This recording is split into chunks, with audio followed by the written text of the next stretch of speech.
Flight. So, ang tawag sa inyo, flight stewardess? Apo, or insider cabin crew din. Cabin crew. Okay. Thank you for the...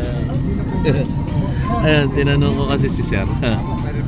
Kung ano pagkakaiba ng nung flight stewardess sa flight attendant.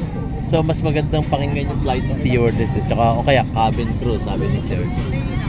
Cabin crew. We're here inside the aircraft, Cebu Pacific. So, ayan, natanong natin kay Sir. Kung ano yung difference ng flight stewardess and flight attendant. So, sabi nga niya, mas maganda siguro flight stewardess na lang, no? At, o kaya cabin crew. Yun sinasabi nila. So, anyway, yan, dito. Tayo sa Terminal 3, Cebu Pacific.